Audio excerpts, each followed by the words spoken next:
Raimondes olía eternamente a cigarrillo. Todo él era un cigarro.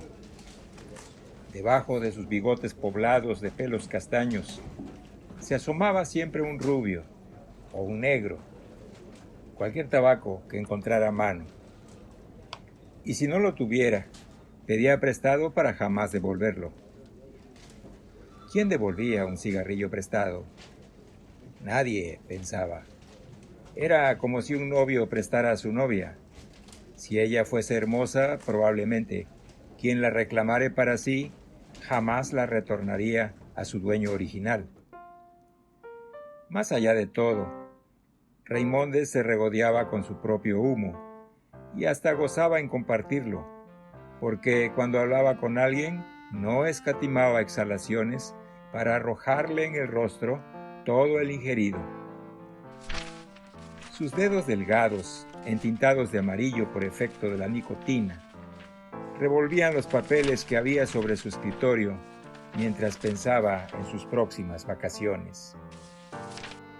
Ahora que podía hacerlo, gracias a los centavos acumulados con el paso del año, llegando a adquirir un auto nuevo. Si sacara unas miserables monedas de la cuenta de Gómez, o de Di Salvo, o de Rodríguez, ninguno se enteraría. Pensarían que se tratara de intereses que el banco les cobraba. ¿Quién se fijaría en eso? El tiempo había transformado a Raimondes en un artesano de la estafa. Su puesto en la institución parecía ampararlo de todo y ante todo. Además del auto, también había sido la refacción de su casa, o el vestido que le había regalado a su amante. Una chica bastante linda, que solo había estado con él para disfrutar de las salidas a cenar o a hoteles caros, y que lo dejara por haber conocido a un muchacho. Pero Raimondes lo había comprendido. El hecho de haber pasado los 40, era difícil que una mujer joven deseara compartir su vida. Más allá de estos pensamientos negativos, se sentía bien, mientras tuviera un paquete de cigarrillos a mano y a su esposa que lo esperara en casa. Con un rubio entre sus dedos, sentado ante su escritorio, acodado sobre él, quedaba con su mirada buceando entre la niebla cancerígena, simulando que observaba trabajar a sus empleados, cuando en realidad diagramaba en su mente las acciones a seguir durante el día, las que no eran demasiadas. Frente a sí tenía un listado, el último que había impreso el computador, donde se enumeraban todas las cajas de ahorro que tenían los clientes en el banco. Ahí figuraba el número de cuenta y el titular, con nombre y apellido y el saldo de cada una de ellas.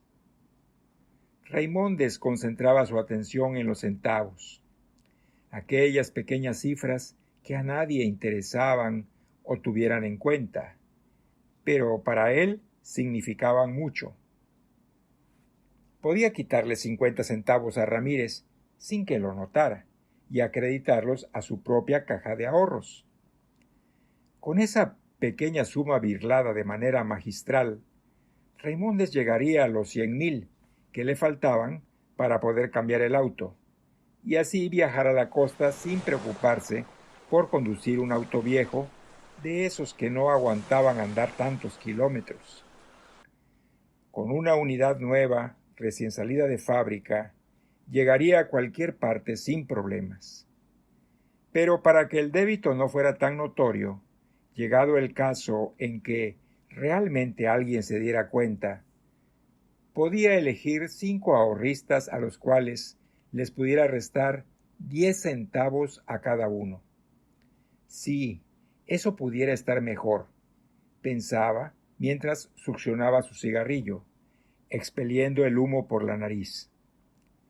Abrió el sistema en su computadora, eligiendo 5 víctimas al azar. Se fijó en los montos más grandes, a quienes no les importaría que se les descontaran insignificantes cifras, haciéndolos pasar como comisiones del banco, transfiriéndolos de inmediato. Esta práctica se la había enseñado Segretti poco antes de jubilarse y que gracias a ella no solamente había podido cambiar su auto, sino que además había terminado de construir la piscina de su casa. Segretti le había dado las directivas de cómo hacerlo, recomendando que tuviera especial cuidado en ir extrayendo montos pequeños para que nadie se diera cuenta. El truco consistía en no extralimitarse. Era muy fácil perder el control e ir moviendo cifras cada vez mayores. Por eso, a él nunca le habían encontrado alguna maniobra extraña. Siempre había actuado con mesura y buen tino. Estas recomendaciones fueron acatadas por Reimóndez, logrando convertirse en un excelente alumno. Recordaba su último día en el banco, brindando con todos los empleados de contaduría.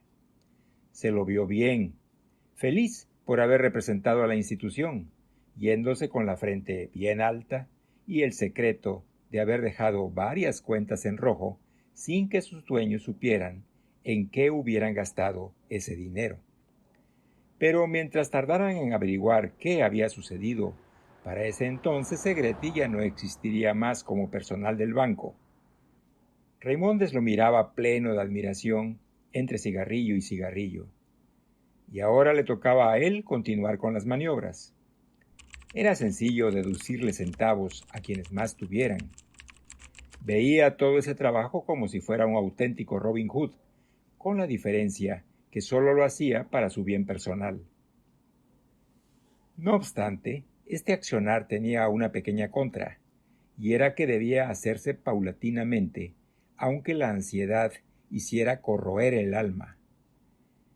Pero para esto contaba con sus cigarrillos, ayudando a que el paso del tiempo fuera más digerible. Sin embargo, una mañana pareció que todo estuviera a punto de perderse. Sonó su celular, identificando que llamaba a Quirós, de la agencia de autos. Luego de un cálido intercambio de saludos y averiguaciones con respecto de la salud familiar de cada uno, Quirós lamentó tener que darle la noticia que había otra persona interesada en el auto que quería comprar, y que si Reimóndez no lo adquiría en 48 horas, se vería obligado a cedérselo. Explicó que con esa venta se encontraba como un boxeador entre las cuerdas, porque el otro cliente era muy amigo del dueño de la agencia, y cuando éste se enteró que ya había otro comprador, también muy interesado, decidió otorgarle un plazo. Caso contrario, privilegiaría a su amigo, un tipo de muy buena posición económica que incluso había ofrecido pagar más con tal de salir victorioso en la operación. Reimóndez escuchaba todo, no pudiendo creer que fuera cierto. Preguntó cuánto más estaría dispuesto a pagar, y como Quirós le tuviera confianza, le confesó que había ofrecido 50,000 adicionales. Reimóndez respiró hondo, tragándose todo el humo que fue a parar a sus delicados pulmones. Le dijo a Quirós que no se preocupara, que en menos de 48 horas tendría todo el dinero y que él se quedaría con el auto. Este revés fue un duro golpe recibido en un momento en que Reimóndez gozaba en plenitud de todo lo que hiciera y tuviera planeado. El auto nuevo era muy importante para él. Sus dos vecinos ya lo habían cambiado, pudiendo salir a la ruta sin problemas de sufrir un desperfecto mecánico. Además, ya tenía todo organizado. Con su mujer habían reservado el hotel en Brasil, coincidiendo que para esa época ya pudieran contar con el auto. Cortó la comunicación asegurándole a Quirós que el auto sería de él. Esto encontraba a Reimóndez en una encrucijada. Era mitad de mes y todo el sueldo con el que contaba no le alcanzaría para cubrir los 50,000 faltantes.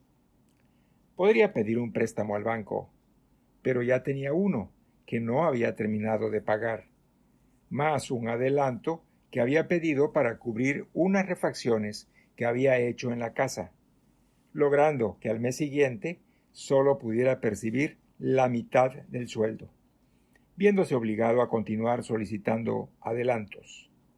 Ciertamente estaba en un laberinto. No podía retractarse de la compra porque ya había pagado una parte y si aquello hiciera, perdería el dinero invertido. Observando en el sistema de los ahorristas, pensó que la única solución que le quedara sería hacer descuentos fantasmas en las cuentas más grandes. Recordó las palabras de Segretti, debiendo hacer las cosas con mesura y en montos muy pequeños, casi imperceptibles. Pero el tiempo jugaba ahora en contra. Preparó sobre el escritorio 2 atados de cigarrillos, sabiendo que los fumaría por completo, quedándose después de hora. Si lo que necesitaba eran 50,000 más, podía extraer 100 de 500 cuentas, de las más importantes. Pero el banco no contaba con tal cantidad de grandes ahorristas. Apenas 120 eran las empresas que diariamente ganaban o perdían en la bolsa, a las que podría debitarles algo así como 420 a cada una, sin que desequilibrara sus presupuestos. Pero para que la cosa fuera más equitativa, necesitaría incluir a pequeños emprendimientos comerciales, ahorristas y jubilados, siendo así que todo el accionar pasara más desapercibido. A Gómez, con su pensión de discapacitado, le quitó apenas 50. A Rocamora, enfermera, 20. La empresa de hierro sufrió una quita de 300. Alguna fundación, otros 200. Siguió la lista de víctimas con 80 jubilados, el club de los Boy Scouts, el bar de la esquina, la tienda de muebles, el lavadero y hasta la empresa fúnebre. Efectuar toda esta arquitectura delictiva le llevó hasta las 3 de la madrugada, pasando todo el dinero a su propia caja de ahorros. Apagó todo y salió de la oficina. A la mañana hablaría con Quirós avisándole que ya podía tomar de su cuenta todo lo que necesitara y que le entregara el auto lo antes posible. Con la luz del nuevo día, Raimonde se preparó para darle a su agenciero la buena nueva. Pero antes se acomodó en su escritorio, viendo trabajar a todos sus empleados. Sacó un paquete de cigarrillos, encendiendo uno, reconfortándose cuando el humo inundó sus pulmones. Encendió su computadora comprobando que el sistema había acreditado toda la plata en su caja de ahorros. De inmediato tomó su teléfono para hablar con Quirós. Luego de los acostumbrados saludos e inquisitorias acerca del estado de salud de sus respectivos familiares, Quirós le dio la mala noticia que el amigo del dueño había ofrecido otros 50,000 por el auto y que hablaría con el jefe para que le confirmara si fuera cierto que se lo estuvieran por vender a un tal Reimondes y que siendo así desistiría de la operación y lo compraría en otra agencia. Quirós le pidió disculpas, pero nada podía hacer más que acatar lo que le dijera el encargado. Reimondes quedó con el cigarrillo en la boca, inhalando todo el humo que pudiera, y sus ojos muy abiertos ante la sorpresa. Su pulso cardíaco redobló su intensidad. No supo qué contestarle a Quirós. Estaba claro que no podría llegar a reunir otros 50,000. En una mañana, Reimondes había perdido no solo el auto, sino también todo lo anticipado que había pagado por él. Cortó la comunicación escuchando las últimas disculpas de Quirós. Afuera, en la calle, lo distrajo un rumor. Parecía que se hubiese reunido una cierta cantidad de gente. El guardia de seguridad se vio obligado a cerrar las puertas. Del otro lado del vidrio se veía una centena de personas que reclamaban por sus ahorros, gritando que habían sido estafados. Reimondes encendió otro cigarrillo. Vio al presidente del banco, acompañado por un par de funcionarios del directorio, acercándose. Llevaba en su mano un listado recién editado por el sistema. Se lo arrojó a Reimóndez sobre el escritorio, pidiéndole explicaciones.